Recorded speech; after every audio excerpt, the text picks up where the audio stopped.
दोस्तों, नवोदय प्रवेश परीक्षा की तैयारी की श्रृंखला में आज हम औसत से संबंधित कुछ प्रश्नों को लेकर आए हैं जो बार बार परीक्षा में ऐसे पूछे गए हैं नवोदय प्रवेश परीक्षा में। चलिए इनका प्रैक्टिस करते हैं, रिवीजन करते हैं। ये रिवीजन सीरीज है नवोदय प्रवेश परीक्षा की जेएनवी के लिए, जवाहर नवोदय विद्यालय प्रवेश परीक्षा के लिए यह रिवीजन सीरीज है।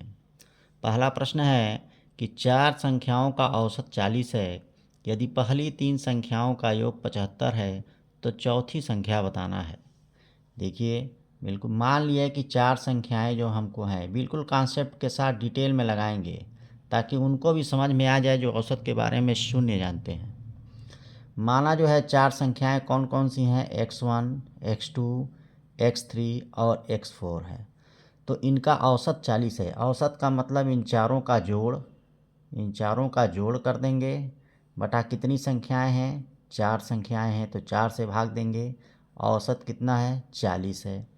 कहता है कि प्रथम तीन संख्याओं का औसत 75 है। प्रथम तीन संख्याएं माने x1 से लेकर और x3 तक जोड़ दें, मतलब x1 plus x2 plus x3, इनका जोड़ 75 है। तो चौथी संख्या बतानी है कि x4 क्या है। तो इस x1, x2 और x3 के जोड़ की जगह हम 75 लिख सकते हैं, यानी 75 धन x4। तीन संख्याओं का योग 75 दिया हुआ है। संख्याएं कितनी हैं, चार हैं। इनका औसत कितना है, 40 है। अब हमको x4 बताना है। यहाँ से इसको दाएं साइड ले जाते हैं तो क्या मिल जाएगा, 75 धन x4 बराबर 4 गुणे 40, यानी 75 धन x4 बराबर क्या हो जाएगा, 4 चौको 16, 160। यहाँ से x4 बराबर क्या हो जाएगा, 75 इधर आएगा, 160 ऋण 75 कितना मिलेगा हमको, 85 मिल जाएगा। और ये क्या होगा, यही हमारा आंसर होगा। यही पूछ रहा है कि चौथी संख्या क्या होगी, 85 होगी। कौन सा ऑप्शन सही होगा, इसमें ऑप्शन डी सही होगा।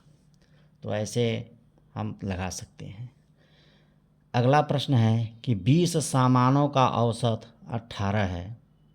यदि प्रत्येक सामान से 3 घटा दिया जाए तो सामानों का नया औसत क्या होगा। तो 20 सामान हैं, मान लीजिए सामानों का योग बटा सामानों की संख्या औसत होगी। सामानों का योग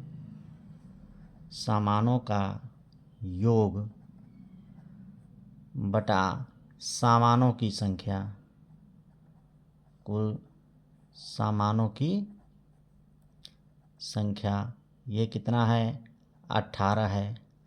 यही औसत, यानी सामानों की संख्या कितनी है, 20 है।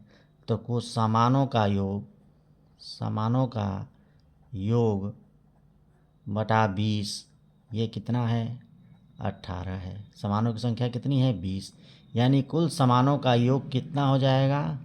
सामानों का योग जो होगा वो 20 इधर आएगा, 18 में 20 का गुणा करेंगे, 18 दूनी 36, 360 होगा। अब कह रहा है प्रत्येक सामान से 3 घटा दिया जा रहा है, यानी कुल 20 सामान हैं, सब में से 3 घटाया जाएगा तो कितना घट जाएगा, जिसते हैं 60 घट जाएगा। यानी योग जो है 60 की जगह अब कितना हो जाएगा, नया सामानों का योग जो हो जाएगा, अब जो है लिख दीजिए अब सामानों का योग 3 घटाने के बाद कितना हो जाएगा, इसमें से 60 कम हो जाएगा, 360 ऋण 60 कितना हो जाएगा, 300। कह रहा है अब नया औसत कितना हो जाएगा। तो नया औसत सामानों का योग हो गया 300 और कुल सामान कितने हैं, 20 हैं। तो 300 बटा 20, यानी 0 से 0 कटा ये 15, 2 से 30 कटा 15 बार में, यानी नया सामानों का औसत 15 होगा और यही हमारा आंसर होगा। तो इसमें से कौन सा ऑप्शन सही होगा, बी ऑप्शन सही होगा। इसी तरह तीसरा प्रश्न देखिए, प्रथम चार विषम संख्याओं का औसत क्या है। प्रथम चार विषम संख्याएं कौन सी हैं, 1, 3, 5 और 7। इनका औसत निकालने के लिए सबका जोड़ कर देंगे और कितने हैं, 4 हैं, 4 से भाग देंगे। चलिए 3 1 4, 4 5 9, 9 7 16, 16 बटा 4, 4 चौका 16, यानी प्रथम 4 विषम से। ऐसे ही छोटे छोटे क्वेश्चन पूछे जाते हैं जेएनयू एग्जाम में। ये कितना हो जाएगा? औसत 4। ABCD ऑप्शन में से बी ऑप्शन सही होगा। तो ऐसे प्रश्न ध्यान में रखिए, पूछे जाते हैं बार बार। अगर समझ में आया हो तो लाइक करें। Thank you for watching.